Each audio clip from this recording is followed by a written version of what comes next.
Bom dia, queridas professoras da Escola Dominical. Então vamos dar uma olhada no material de Amós. Material escrito eu já tinha enviado para vocês há algum tempo atrás. Ele é bastante produtivo, né? Mas acredito que a verificação do texto é fundamental.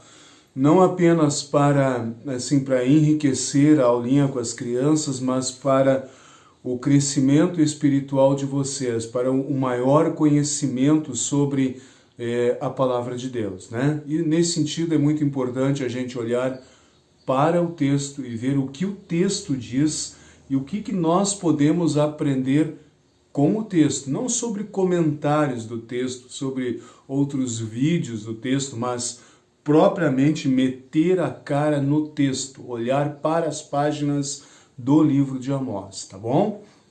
Então, Amós ele tem 9 capítulos, ele é um livro curto, não é um livro extenso, né? E o Amós, ele se situa em que momento? Então aqui a primeira grande sacada da aula de hoje. Nós estamos acompanhando a história do povo de Israel. Eles foram dominados primeiramente pela Assíria, posteriormente pela Babilônia, né? Foi o que a gente esteve vendo algum tempo atrás. A Babilônia levou a maior parte, a grande parte, quase a totalidade dos israelitas como escravos para o seu país. Lá tiveram que trabalhar sob a escravidão, etc. Em Judá permaneceu um pequeno grupo, e aí nós nos remetemos à última aula, né, que foi contada, e enfim, chegamos ao livro de Amós, né? Aquilo que a gente viu no livro de Joel na última semana, né? Joel pregou para um remanescente, para um grupo de habitantes moradores do território do sul, Judá. Muito bem, agora vem Amós. E aqui quem não está entendendo a sequência lógica dos acontecimentos, né, vai ficar rateando assim, mas, pô, peraí, como é que é esse negócio aqui? Muito bem. Então vejam, Amós ele não é colocado na sequência imediata do livro de Joel, não é. Amós ele é anterior. Amós é do período em que ainda existia o reino do norte, o reino de Israel, e o reino do sul, o reino de Judá. Ele é desse tempo. O reino do norte e o reino do sul ainda existem. É para esse momento histórico que Deus chama Amós. Quem é Amós? Amós ele não é um profeta, ele não é um levita, ele não é um sacerdote. Ele é um agricultor, é alguém que cuida de ovelhas e colhe figueiras, uma espécie de um figo, tá? Esse é Amós. Tem um texto aqui que diz, que ele mais lá para a parte final, né?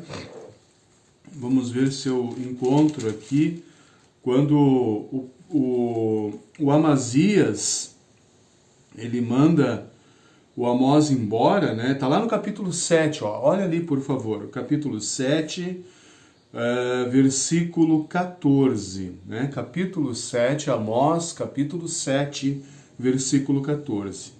Diz assim: Amós respondeu: Não sou profeta por profissão, não ganho a vida profetizando. Sou pastor de ovelhas e também cuido de figueiras. Esse é Amós, ele é um agricultor, é uma pessoa simples, é alguém que trabalha a terra e também cuida de animais.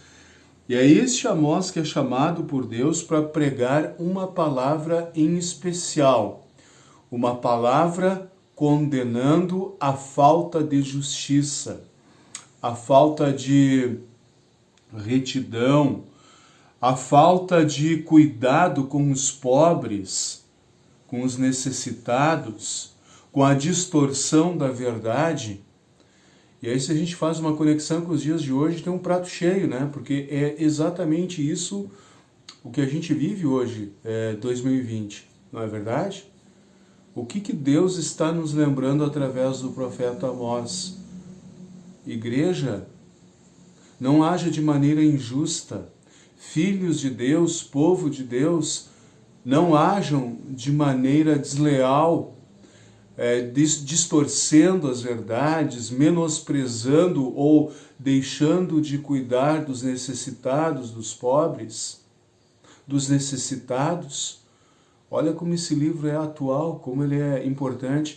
E em que momento Amós prega também é deveras importante. Por quê? O reino do norte, o reino de Israel, que é para onde Amós vai pregar, Amós é do sul, ele é de Judá.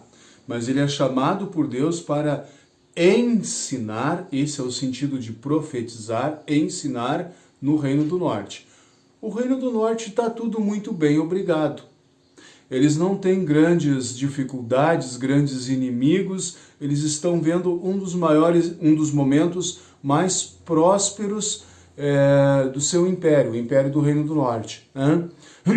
E o que o Amós vai dizer? Gente, Deus está alertando, se vocês não mudarem o comportamento, se vocês não mudarem de vida, se vocês não deixarem de praticar a injustiça, Deus vai castigá-los. Vai castigar Israel e vai castigar Judá também. E aí eu gostaria que você acompanhasse o texto aqui para entender um pouquinho, tá bom? Olha só. Se você olhar ali no capítulo 1, no versículo 3, capítulo 1, versículo 3 diz assim: o Senhor Deus diz, o povo de Damasco. É o primeiro povo que é chamado a atenção. Amós, na sua pregação, ele está dizendo Damasco. Damasco, capital da Síria, né? É lá em Damasco que vai acontecer o que no Novo Testamento mesmo, hein, professoras? Tem um cara importante que vai ser convertido aos portões da cidade de Damasco, né? Quem é? Pois é, ele mesmo. Olha o capítulo 1, versículo 6. O Senhor Deus diz, o povo de Gaza, Damasco, lá em cima, capital da Síria, agora Gaza, né? O povo de Gaza, o povo dos filisteus. Gaza, lembra sempre daquele conceito, a faixa de Gaza, não um conceito, mas é uma região, né? A faixa de Gaza, volta e meia está nos noticiários aí internacionais, a faixa de Gaza, a briga dos moradores de Gaza com Israel, né? Os palestinos brigando com os israelenses, né? Faixa de Gaza, as margens do mar Mediterrâneo, tá aqui. Aí olha, você já viu, 1:3, povo de Damasco, 1:6, povo de Gaza, olha lá, 1:9. O Senhor Deus diz, o povo de Tiro. Onde é que fica Tiro? Mais para o norte, né? Lembra do último culto? A terra de Tiro e Sidom, onde Jesus vai se encontrar com aquela mulher cananeia, né? A mulher que pede a cura para a filha endemoniada, objeto da leitura do último culto. Tiro e Sidom. Aqui em 1:9 está o alerta, a condenação ao povo de Tiro.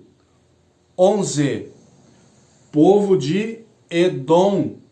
Quem são? Onde é que é o povo de Edom? Bem baixo, né? Bem baixo. Se nós olharmos assim para o mapa, tem o Lago da Galileia, Rio Jordão, o Mar Morto, embaixo do Mar Morto, né? Bem ao sul. Ali fica a terra dos Edomitas, né? A terra de Edom. Então, 1:11, o povo de Edom, também a condenação pelos pecados, ali eles são citados, né? 1:13, o povo do país de Amon. E aqui a gente pode colocar junto o capítulo 2, versículo 1. O Senhor Deus diz, o povo de Moabe, né? os moabitas e os amonitas, né? Quem são amonitas e moabitas? Lembra lá da história de Abraão? Claro que isso aqui você não vai contar para a escola dominical, mas para o teu crescimento e conhecimento. Lembra lá da história de Abraão? Como é que Abraão ele intercedeu em favor do seu sobrinho Ló, né? Ló teve que fugir então ali da região das duas cidades, Sodoma e Gomorra. A mulher de Ló, ela deixou de confiar, ela quis ainda ver tudo o que estava acontecendo e ela foi castigada com a própria vida, né? O texto diz que ela virou uma estátua de sal, né? Muito bem. Depois disso, o Ló, ele vai continuar com aquelas práticas sexuais imorais próprias dos sodomitas, dos habitantes de Sodoma e de Gomorra, né? Ou seja, ele vai acabar engravidando as duas filhas quando eles viviam lá na caverna. Aquele conceito que eles acompanharam durante anos ali em Sodoma e Gomorra vai acompanhar na vida deles. Eles não vão se livrar disso, né? E as filhas de Ló vão engravidar do próprio pai. Quem é que são esses povos descendentes? Os amonitas e os moabitas, né? Amon e Moabe. Então, notadamente, os amonitas e os moabitas, eles sempre vão ser contra o povo de Deus, né? Sempre vão estar brigando, sempre vão estar envolvidos, se juntando politicamente com povos que são inimigos do povo, dos descendentes de Abraão, Isaque e Jacó. Mas vejam, não é só o povo de Tiro, de Gaza, de onde mais aqui, né? O primeiro eu esqueci aqui, eu pulei. O Damasco, né? Edom, Amon e Moabe, mas também a condenação, ela vem para quem? Capítulo 2, versículo 4. Povo de Judá. Versículo 6. Povo de Israel. A condenação de Deus pelos pecados praticados não é só contra os povos estrangeiros e idólatras que são vizinhos ao território de Israel, não, também para o povo de Judá, também para o povo de Israel. A condenação de Judá, ela é mais branda, porque num primeiro momento parece que os pecados de Judá, eles são de uma menor intensidade do que os praticados pelo povo de Israel, né? Então, mas especificamente sobre o povo de Israel, qual era o problema? Está aqui no capítulo 2, né? No capítulo 2, então, na parte final, a condenação de Israel acerca de vários pecados, mas principalmente por causa da falta de retidão, né? Dentre esses vários pecados, existe ali no versículo 12, proíbem os profetas de anunciar a minha mensagem. Que triste quando a palavra de Deus ela é proibida de ser pregada, né? Para a gente fazer uma conexão com os dias atuais, aí a configuração mundial, onde cada vez mais as igrejas estão sendo proibidas de pregar a palavra de Deus. Vamos começar a abrir os olhos, vamos começar a olhar além dos muros de nossas igrejas, gente. Na África, há décadas, o cristianismo é perseguido. Na Europa, especificamente a França, o cristianismo praticamente não existe mais. Eu não sei o que vai acontecer com outros países europeus, né? Agora vocês notaram que até mesmo no Brasil, no nosso país, nos Estados Unidos, e em outros países da América do Sul, perseguição às igrejas. Isso aqui já era algo praticado lá no tempo do profeta Amós. Proibiam os profetas de pregar a palavra de Deus. sejamos sempre agradecidos a Deus por ainda termos os momentos de culto, de ouvir a palavra, de aprender com ela, de nos reunirmos enquanto cristãos. Chegará um tempo em que isso não será mais permitido, gente. A coisa é séria. Vejam que os pecados... sim, capítulo 3, então, alguns dos pecados do Reino do Norte também, né? Por exemplo, ali no versículo 10, povo de Samaria, né? Samaria é a capital de Israel, do Reino do Norte. Samaria, versículo 10, não sabe fazer nada com honestidade. Não sabe fazer nada com honestidade. O trabalho do reino de Deus é um trabalho que deve ser feito sempre com verdade, com honestidade. Aliás, em todo o segmento da vida cristã, honestidade, né? Honestidade não é algo para ser exaltado, é algo que deve existir na pessoa. A honestidade, que bonito, o cara é honesto.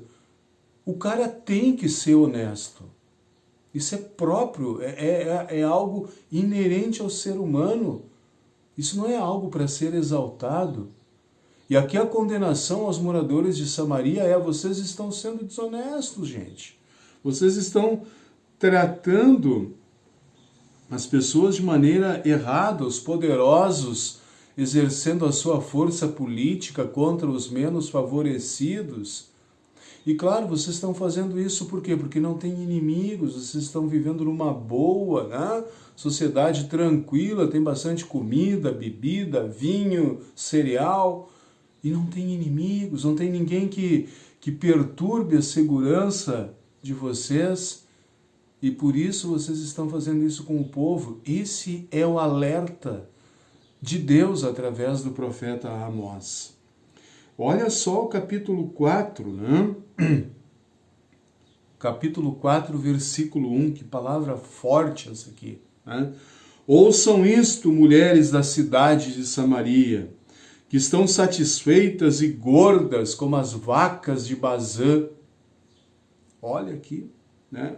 Vocês maltratam os necessitados, exploram os pobres e ficam sempre pedindo aos maridos que lhes tragam mais vinho para beber. Ou seja, uma vida de pujança, uma vida de exageros, uma vida que não se preocupa com o bem-estar do outro. Uma vida onde, em fato de viverem bem, viverem tranquilos, sem terem inimigos à frente, vivem a sua tranquilidade de maneira despreocupada, praticando injustiça, sem se perceber de que a fé em Deus, ela produz uma relação prática no dia a dia, na vida, de cuidado, de zelo. Isso que está faltando lá para os moradores de Samaria.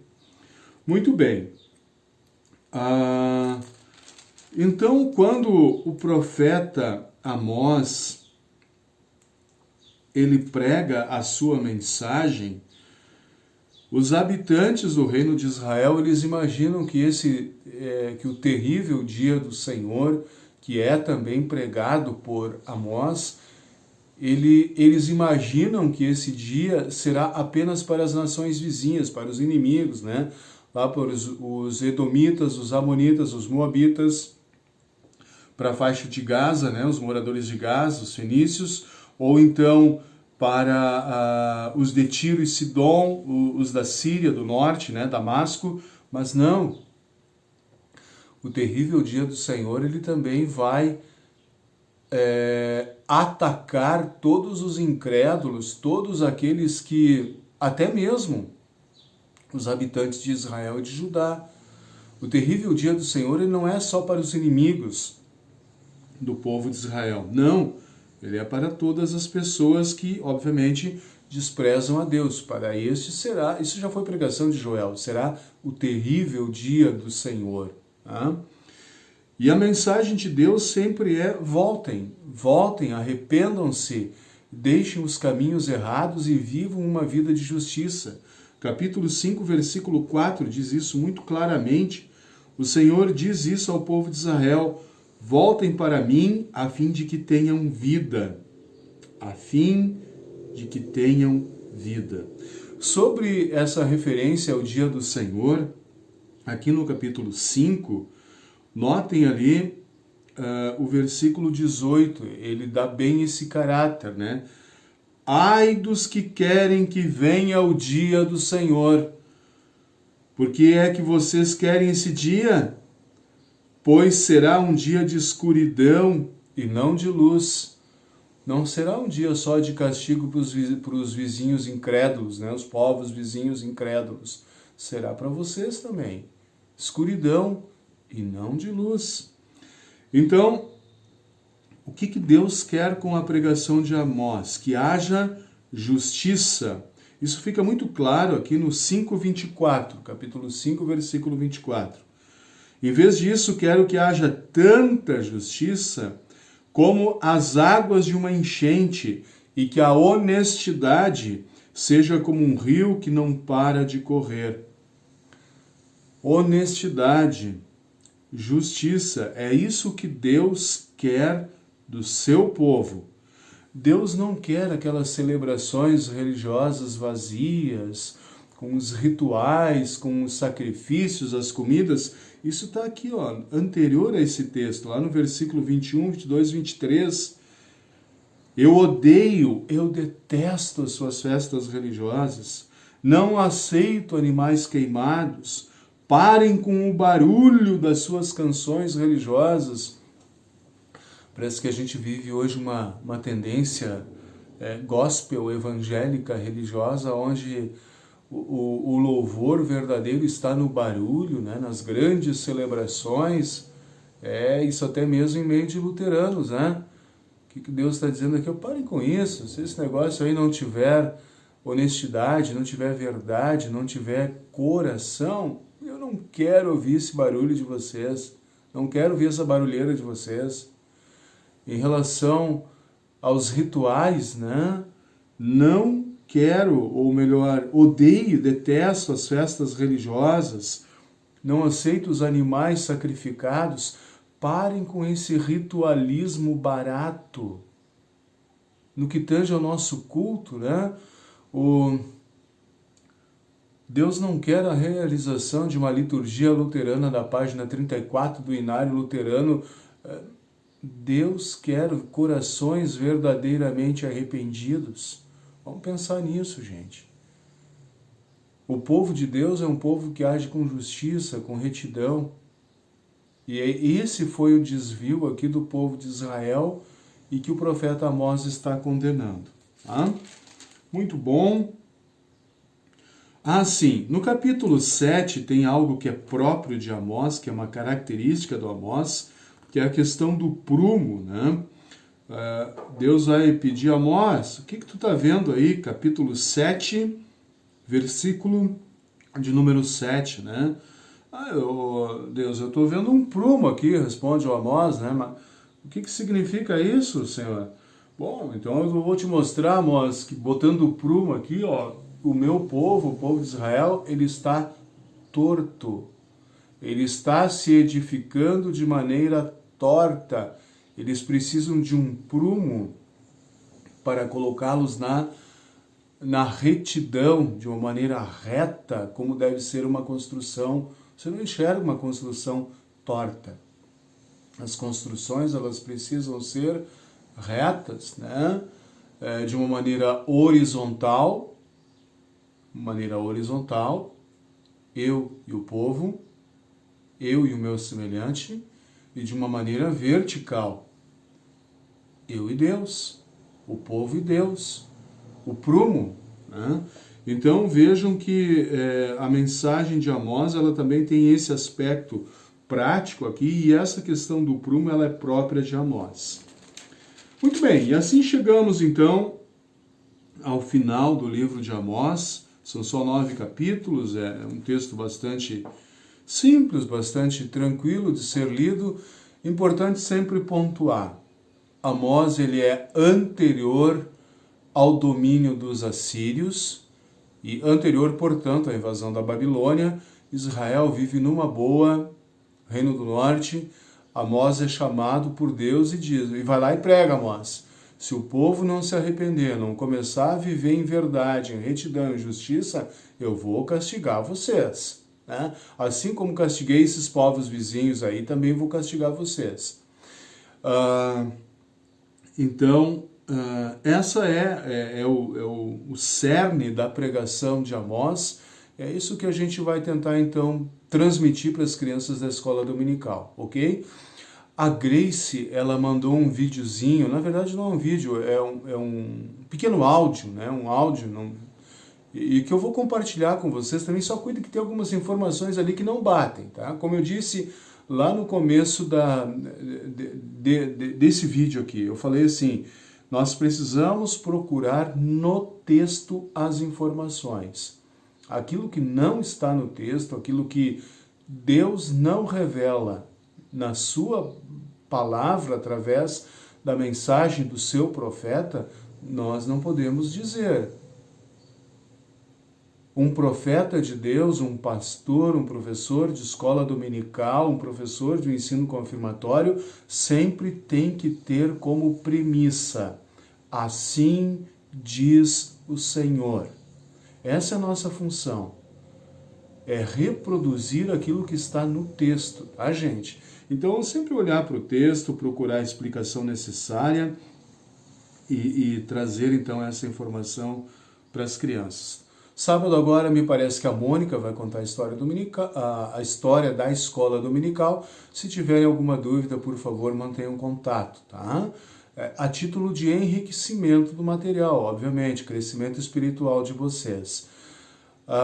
Quero chamar a atenção ainda hoje, quarta-feira, logo mais de noite, 19h30, o estudo bíblico com o pastor Tiago José Albrecht, de Porto Alegre, falando sobre o cristão e a política. Em seguida eu também vou publicar isso nas redes, aí, nos grupos aqui da paróquia. Vale a pena, se aqui na escola dominical tivemos a oportunidade de olhar Amós e a pregação social, uma pregação de justiça social, né?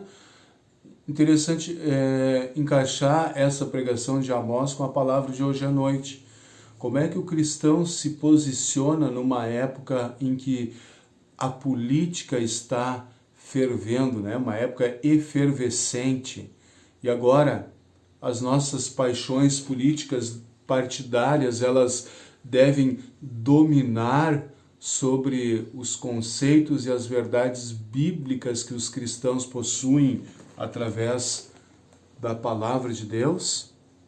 Vale a pena, hoje à noite, retira um tempo, 19h30, acompanha na página do Facebook, então, esse bate-papo, esse estudo bíblico com o pastor Tiago Albrecht, falando sobre o cristão e a política, tá bom?